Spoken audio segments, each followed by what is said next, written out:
Top Hits USA from RPM. Our name says it all. Get the latest hits while they're the hottest. With Top Hits USA, you'll have the track for sure. Visit tophitsusa.com or call 800-521-2537 and get a free demo.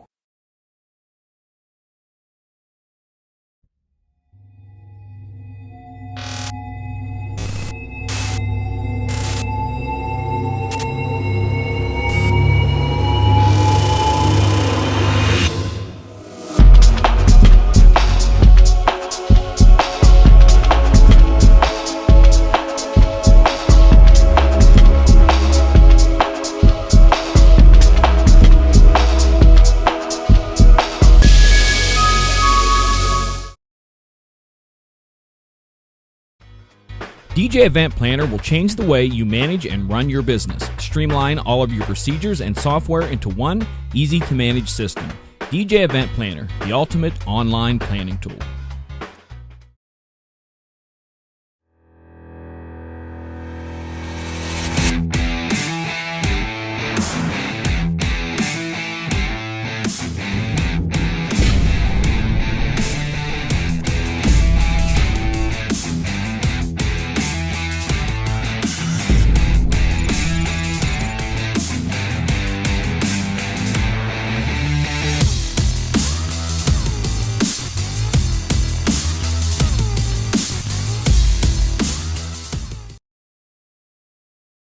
Coming out. They're going to release it sometime in the first part of 2017. We are now live. So we'll talk about Denon, the new things, which I didn't even see. It's on EKX right now, so. Yeah, we are live, everyone. We're going to be talking networking here with Matthew Hamblen in our second session tonight. Now, Matthew, what brought me to you was actually a networking meeting you were putting together. Kind of tell us a little bit about what you have done when you start trying to reach out and network with DJs in your area. Well, the thing that I've learned over the past 15 years, because I'm active duty Air Force and I do this on the side, is that every time I move, I have to start all over again. So everywhere I go, it's nothing but networking. I have to actually go out there and put foot on the pavement and go talk to all the vendors myself and put my name out there. So that has been a huge play on my networking abilities. So right now I'm currently in Utah and I've joined the ADJA here in Utah. I belong to Salt Lake City chapter. And we started talking a lot. I want to get some more DJs in my area. So I decided to throw a barbecue, get us out of the clubs, get us out of the bars, get us out of the weddings, and just meet in a park somewhere and barbecue and talk shop.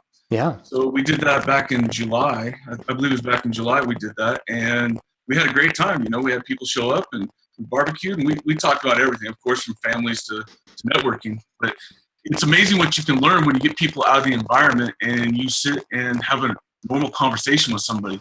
I want to learn about what they're doing on the home front, but also learning what they're doing on their business. We get a little bit of static on your microphone. We're going to try something. And gang, this is the magic of live TV that we're going to be doing. Check and see with that mic again, Matthew, which one's picking up, because we didn't have that before, but now we've got a little bit of static with that. And then we'll come back, and I want to talk a few of the logistics of how that event, how you're reaching out to people specifically. We'll start with that. All right, let's try that now. Is that better? No, we still got the crackle. Still got a crackle. We're going to try one more thing. On that little up arrow, click on that, and then that'll pop up a window. And then down towards the bottom of that, there's a test microphone, or test the audio. All right, test. You see that? It's working good on my side. I can turn it down a little bit. Nope, there's an auto gain. Let's turn it. There's an auto gain thing that you could check there. All right, unchecked it. Yeah, we still have a crackle. Still got that crackle? Yeah, we still got the crackle. Well, we're going to go with it, gang. This is. Sorry about that. Yeah, those things happen. So we're going to run with it because we can still hear and everything. It's not that. It's just that it's in the background, and I want to make sure.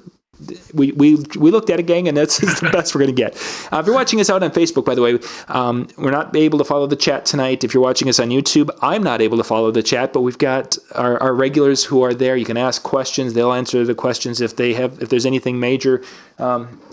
Jimmy will be texting me. But for those of you who don't know, I had eye surgery. I've had multiple eye surgeries here in the last 2 months. So I am this is all by Braille tonight. The show by Braille. So Matthew, let's jump back into it now. So you want to get a group of DJs together for a barbecue in the middle of summer, which is, oh my gosh, it's our busy time of the year. First off, how did you find DJs to invite them to this event?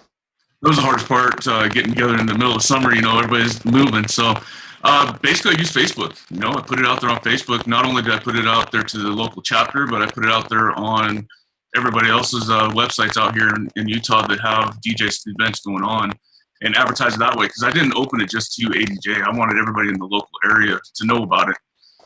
It's kind of hit and miss. You have some DJs that want to get together and talk, and you have other DJs that don't want any part of it.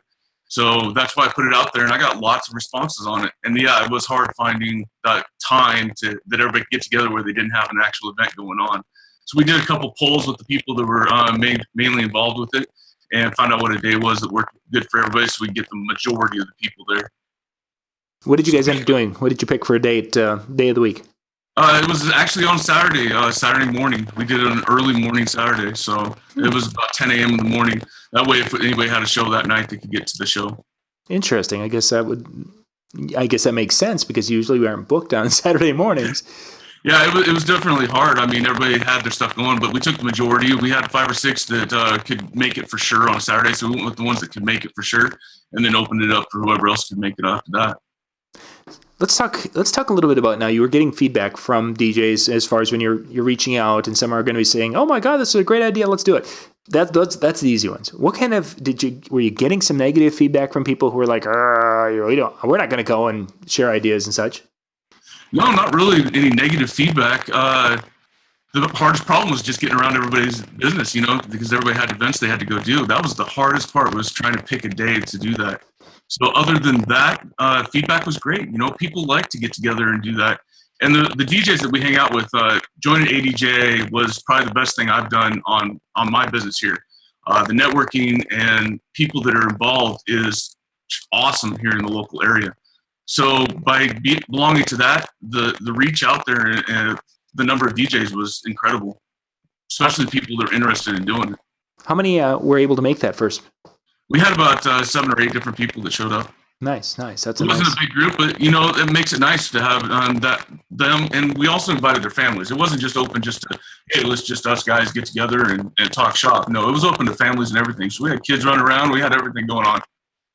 And for those who are out there thinking, oh my gosh, all that work for 7 or 8 people, the number of times people have started an event and there were like 3 that showed up, or 2, the 2 guys who were wanting to put it together, having a start of over 5 is, in my mind, because I've done these, would be a huge success, truthfully. Yeah, it goes from there. It starts at that 5 or 6, and then it moves on. Oh, we went to this great event. Hey, let's do this again. And then they start spreading the word, and then by the next time you have a lot more people. Now, I only did 1 this summer. Now, next summer I plan to throw another one. So based on that, I expect next summer to be a lot bigger. Yeah, for surely. Have you been able to keep in contact with any of the group that were there? Have you guys continued to? Oh yeah, we network all the time. I mean, talking on Facebook is the prime thing, and then we have our local chapter meetings every month, so we go to that too. So talking to people online and on Facebook helps out a lot.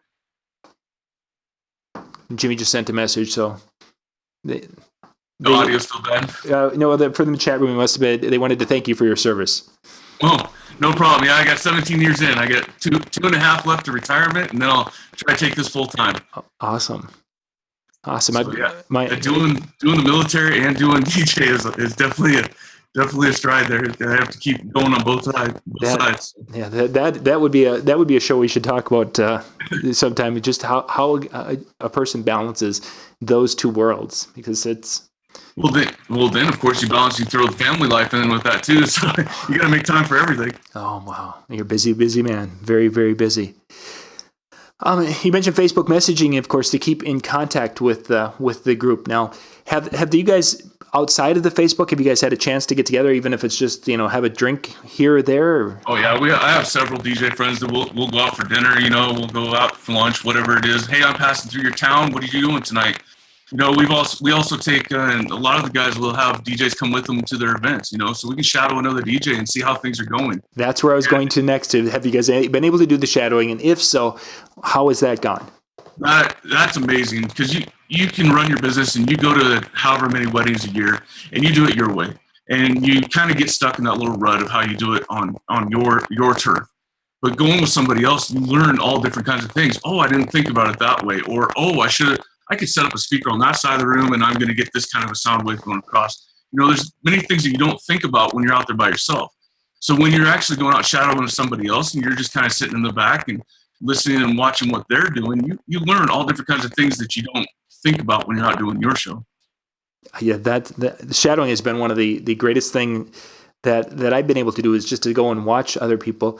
But even when I've been the performer and having someone with, and they're putting in some thoughts and ideas and such, as you're saying, there's things that, I didn't think about that. We talked I went to one and we talked about how to do the first dances. And then, in fact, here's one major one that I learned a couple weeks ago was we now let the bride and groom have a last dance. And what we do is we kind of clear the room. They all go outside and I turn the music on for them, and there's nobody left in there, and I leave the room. And they get that little piece of moment there to enjoy what has happened all day and kind of take in that, hey, they're there together and there's nobody around. They can just soak in that moment. And then when the song's over, then they come out and they do their grand exit and everything else like that. And that was one thing that I learned. And I took that away. Rob Fair is the one that taught us that. And it works wonders. I did that just actually last weekend was another one I did that. And they even messaged me afterwards, said that was the best time of the night, that they had their alone time at the event. Very cool. I've not heard of that, but yeah, what a neat idea to have the whole room all to themselves just for that 2 minutes or so. Yeah, it's amazing the stuff we learn. Russ Paul, he takes everybody out there, and he lets a lot of people come in and shadow with him too. And he's the local president of ADJA. So it's great to have that network out there. I know that if I have any questions, I know that anybody else has any questions. They throw those things out there on Facebook. They throw them out there on emails. I've been blessed. I got to go talk at a bridal show and give an actual speech about ADJA and why to hire DJs and not go with other forms of entertainment and what a DJ can provide to your services. And because of that, working with Drax and Jonathan Marriott and Russ Powell, I formed a whole slideshow. We now have a full 45-minute briefing that we could give to a full bridal party, and I did that at a bridal gala up in Ogden, Utah, and it went over well. And by that one presentation, I know that the clients that I had last weekend, they signed up based on that one presentation that we gave. Very nice. So it's amazing on the people that you meet. And just because you work with people for that one event, it doesn't mean you don't stay in contact. I've become friends now with all the brides and grooms that I've worked with, and to this day we chat back and forth, and you never know when you might need something that they have, that skill set that you might need, and you're going to remember, hey, I remember Susie's husband, he's a welder, I need something welded, and I can reach out to them. You don't just end it at that. You keep going, and that's the beauty of networking with everybody, because everybody has their own skill set that you can reach out to. Yeah, very much so. Yeah, moving beyond our networking just with other DJs, that the wider audience of who we run into on a daily basis definitely can get you sometimes when you have a flat tire in the middle of the night. Their phone number's in your phone call. Yeah. I'm a mile from your house, man. I'm sorry to bother you. Let's talk a little bit now. You mentioned that you were part of which chapter? The Salt Lake City chapter. Salt Lake City chapter. Now, when we talked about your first getting the some DJs together, and then when you get to, for the people who've never been to kind of more of a formal chapter meeting, and I've kind of thought, well, maybe should I check one out or should I not? Kind of give us a feel of what would be different between a chapter meeting and maybe the backyard barbecue. Well, at chapter meetings, more formal. You have everybody sitting around. Usually at our chapter meetings, we'll have somebody stand up, give some kind of presentation, whether it's a set of speakers or whether it's how they use a different mixing software. The last one, we had two presentations. We had a guy that stood up, and Rob Fair, he did a presentation on his speakers. And he was going over the new Bose array. I think their Bose array system. Yep. And then they started talking about some different software they use. a lot of people get stuck in the main line of, oh, I've got to use Serato, or I've got to use Virtual DJ or Tractor.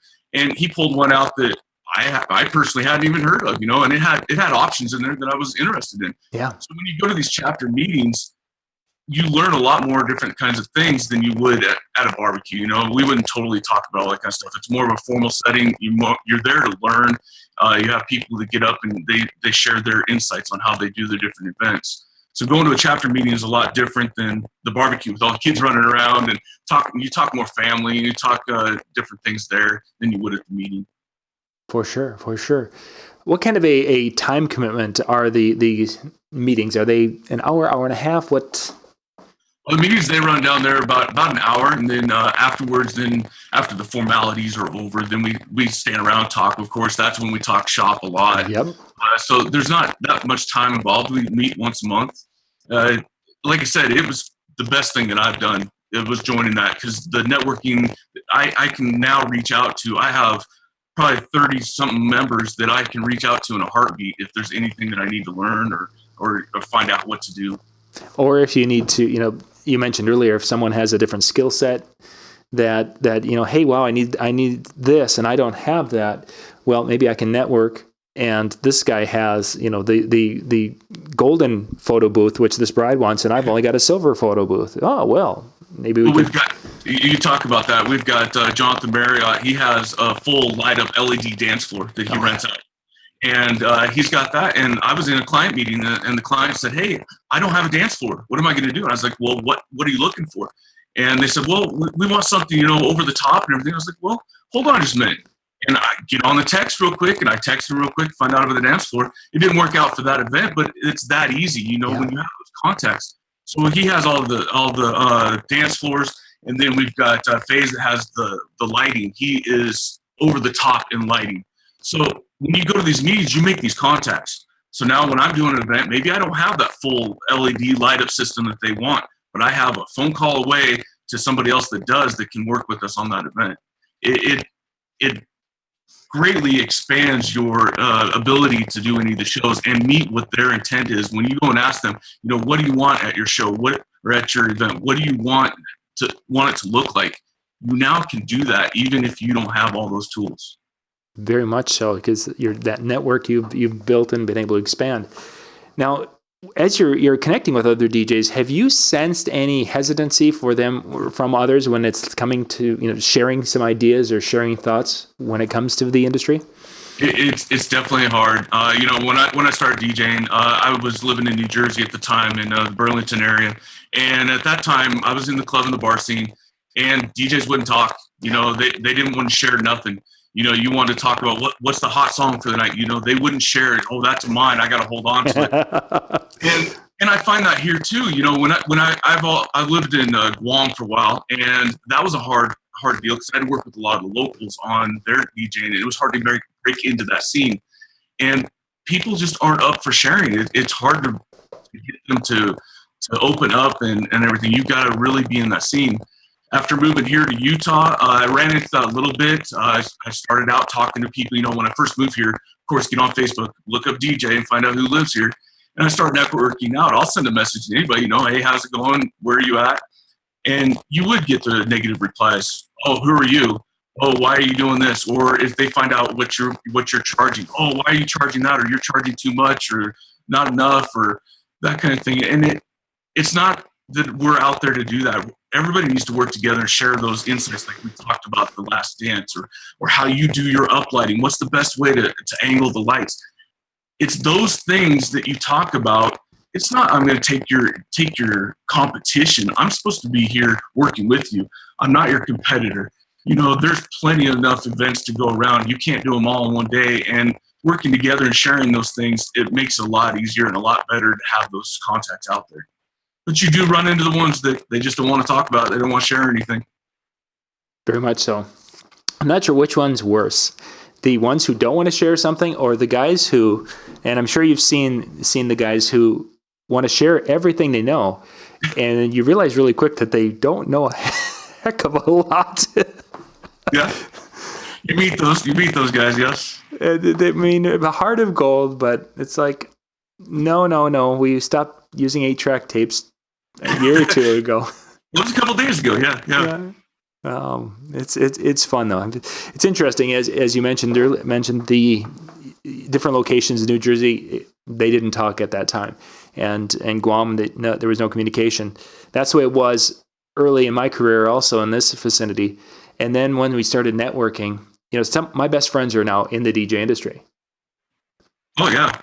And they can talk the talk. They understand the struggles and the issues, what have you, and we all have that similar basis of experience, and we can help each other, which is probably the coolest part of expanding that networking circle with others around our area.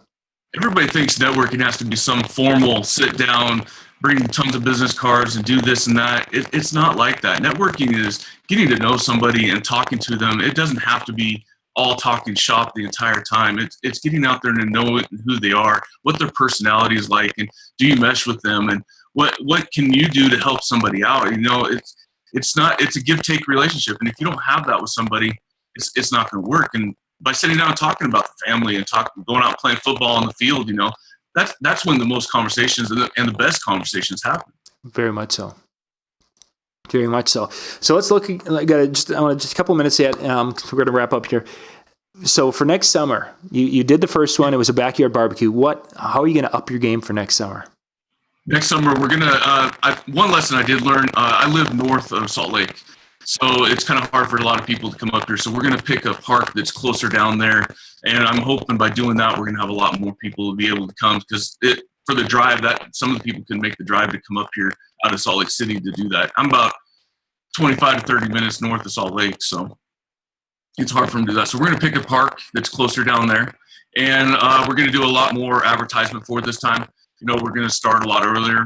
We started about 2 weeks out last time. Sure. So it's kind of hard to pick a date as to what's going on when you're that close to it. So those are the lessons learned on it. Yeah, and it's an ongoing process, and even with the chapter meetings, you're learning lessons. Maybe we'll tweak it and do this. Yeah, it's always a learning process. Matthew, if people want to get in touch with you, send a message to you, what's the best way to do that? Easily find me on Facebook. That's probably I'm kind of addicted to that thing. So you can shoot me a message on my personal Facebook at Matthew Hamblen, or you can go to my business Facebook, which is FST Mobile DJs. It's Flip the Switch Mobile DJs is what it is. So you can look me up on Facebook, send me messages there. Very cool, very cool.